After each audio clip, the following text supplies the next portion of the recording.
Olá pessoal, tudo bem? Olha só, estou aqui com o Luca Paolo Gori, que é presidente da Italian Art, Associação Cultural aqui de Brasília, e eu o conheci visitando a exposição em homenagem ao Da Vinci que tem aqui, né? Por ocasião dos 500 anos, provavelmente o colégio aqui incentivou a fazer essa exposição.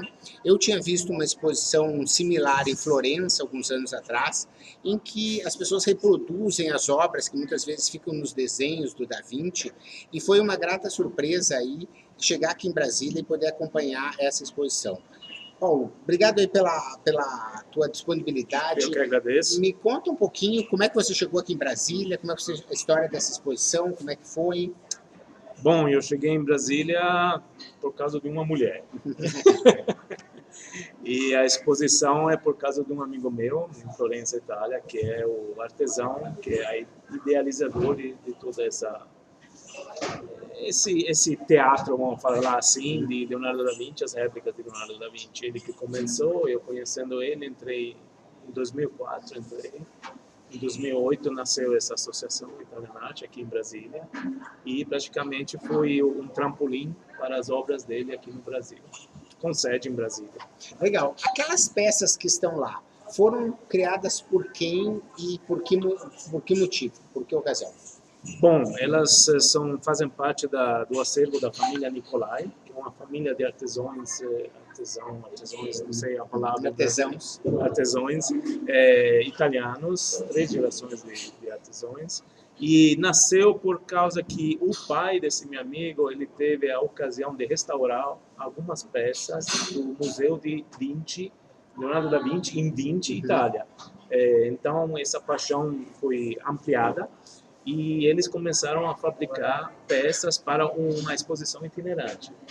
E aí agora eles têm várias exposições itinerantes de Leonardo da Vinci ao redor do mundo. Aliás, a Associação Italian Art faz parte de Artisans of Florence, que é um grupo internacional que pratica no mundo inteiro. Estados Unidos, Austrália, Europa e eu na América do Sul. E daí você trouxe essas... Onde é que estavam essas obras antes de chegar em Brasília? Elas foram fabricadas pela família Nicolai, em Florença, Itália, e nós trouxemos para o Brasil para fazer essa série de exposições, e ainda estão aqui. E onde que elas vão? Para onde elas vão depois daqui? Eu estou agora tratando com BH, no mall de BH, posso falar o nome? Sim, sim. E o shopping de São Caetano do Sul, em São Paulo. Tá. Que são shoppings que podem se interessar por essa exposição. Sim, já estão interessados. Agora eu tenho cartão, eu tenho várias outras pessoas que eu acho que podem se interessar também, que a gente vai Vou te passar também o catálogo da nossa exposição. legal, olha só, aí, ó, as máquinas de Leonardo. Aqui, esses são um acervo que temos aqui no Brasil, e de todas as peças, enfim.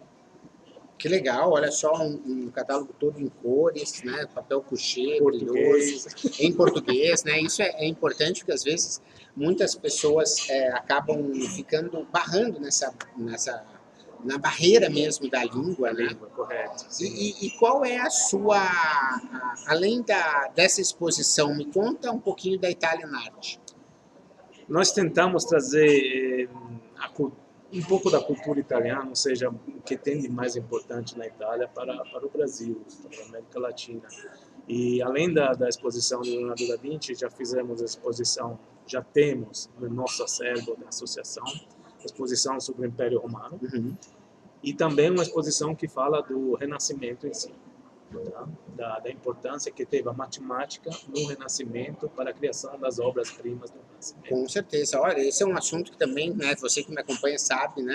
Eu fui a Florença para ver lá o Duomo, né, e ver exatamente como tinha Moleneschi, né, e o Ponto Cego, né, e a espinha de peixe lá que sustenta. Isso mesmo. Eu faço bonito demais. Eu sou apaixonado aí, porque inclusive esse evento que a gente está fazendo em São Paulo, né, eu venho dizendo que a gente vem vivendo, na minha opinião, né, se você ver as notícias, né, essa semana eu vi em São Paulo um mendigo que estava pedindo comida na rua e alguém parou e disse assim, você está com fome? Eu vou te dar uma marmita. Deu uma marmita pro cara. E ele começou a comer E sabe o que tinha dentro da marmita? Cacos de vidro. Acredito. Entende? Não, Então, isso é difícil. eu te digo o seguinte, a gente está precisando, a gente está vivendo um obscurantismo.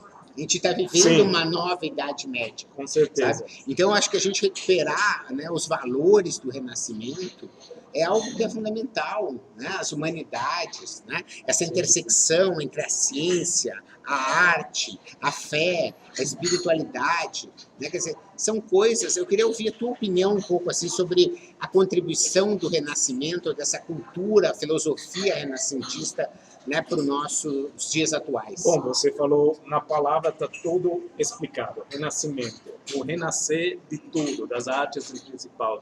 Mas foi justamente buscando o que tinha de antigo que deu o impulso para fazer o novo. Então, tem que estudar. Não é simpático estudar, ninguém gosta de estudar, mas prioridade é saber das coisas para criar um futuro novo. Com certeza. Para quem não sabe ainda, né, a gente falou do Brunelleschi, né, o Brunelleschi, quando ele se candidatou para fazer lá o novo Duomo, né, porque a cúpula do, né, porque o Duomo, a igreja mesmo estava sendo feita, mas não tinha cúpula. Ele foi a Roma, né, se inspirar no Panteão, né, porque era uma das poucas obras da arquitetura romana que continuavam em pé.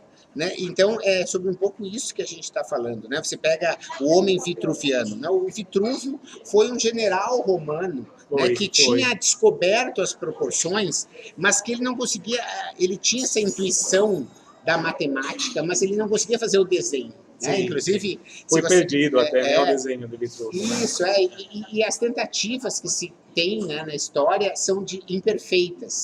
Tem várias. A mais famosa, claro, é de Leonardo da Vinci, que é o mestre do desenho, né?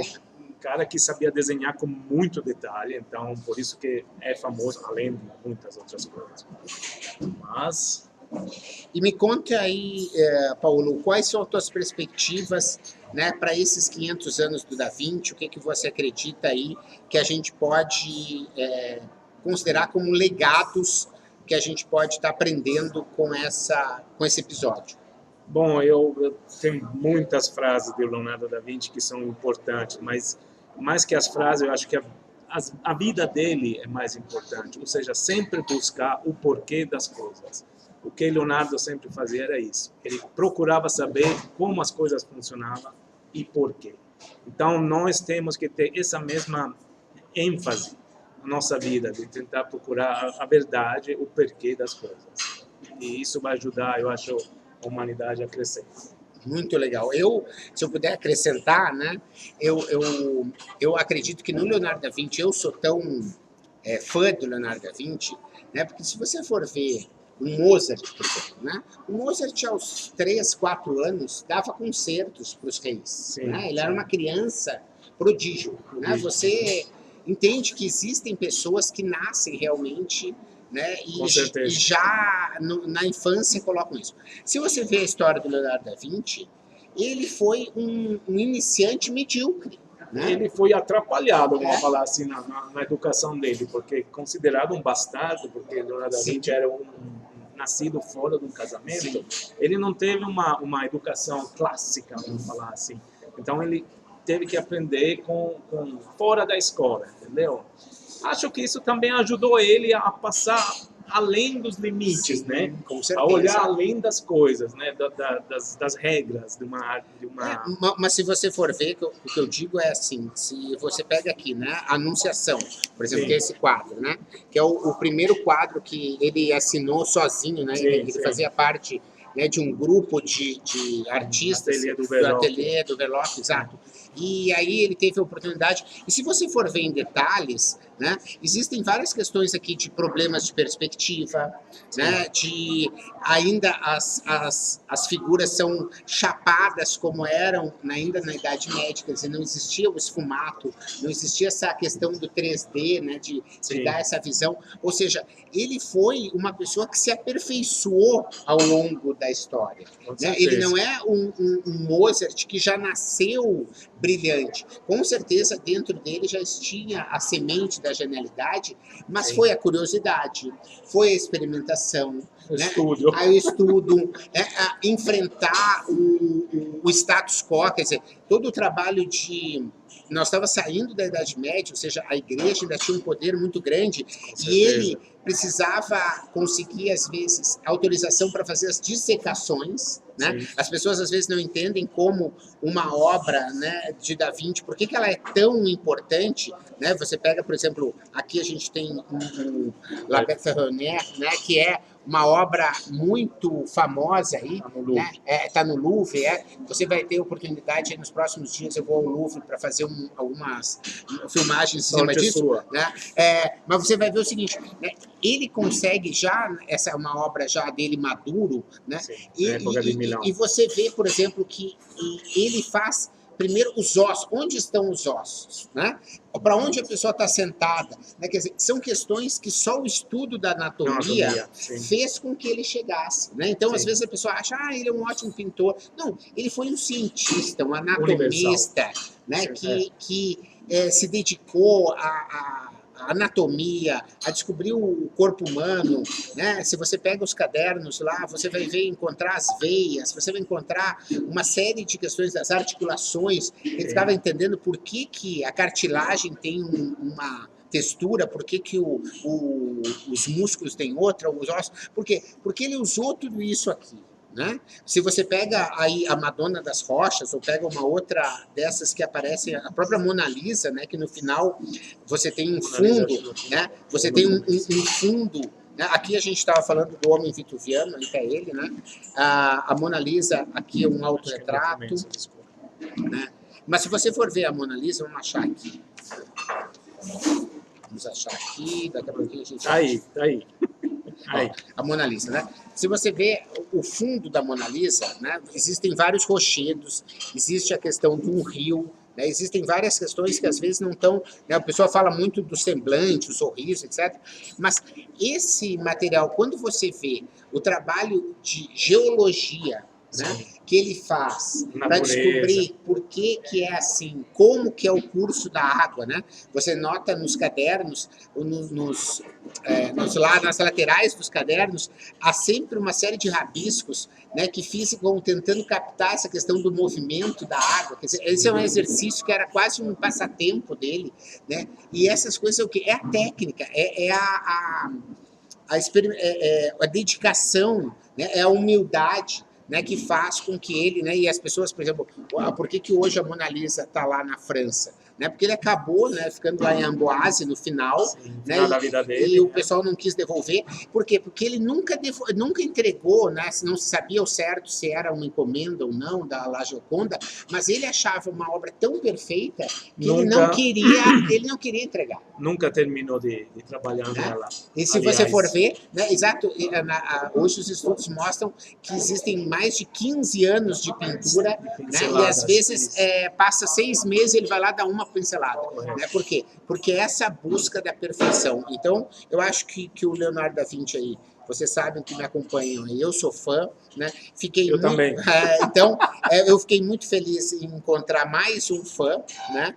E a gente está aí nessa trabalho de evangelizar, de tentar realmente resgatar, né? E para que as pessoas possam estar despertando o seu lado da Vinci, que eu digo, né? Que cada um tem, né? Que a gente precisa exercitar a observação, a criatividade, a experimentação, né, a humildade. Né? O Leonardo da Vinci era uma das poucas pessoas que os livros, na época, o Gutenberg ainda... Né, nessa época que surge o Gutenberg. Então, os livros eram só copiados, eram muito caros. E o Leonardo da Vinci, você vê que ele, às vezes, vendia um pedaço de terra para comprar um livro. Né? Aliás, os desenhos dele, todos os manuscritos dele são todos enchidos, porque o papel, que não era papel, era pergaminho, né? Era tão caro e tão difícil de encontrar, que ele utilizava todos os espaços da página, enchia toda a página, porque justamente era caro e difícil de achar. Com certeza. Então, obrigado aí pela sua atenção. Obrigado, Parabéns Marcelo. mais uma vez aí pela exposição. Obrigado, Marcelo. E a gente está juntos aí, pessoal. Tá bom? Qualquer coisa, mandar seu comentário, compartilha, né? Porque às vezes é uma informação dessa que vai fazer a diferença para uma outra pessoa. E você sabe, juntos a gente acaba chegando mais longe e aprendendo mais. Obrigado mais uma vez. Até a próxima. Obrigado, Valeu. Marcelo. Tchau, tchau.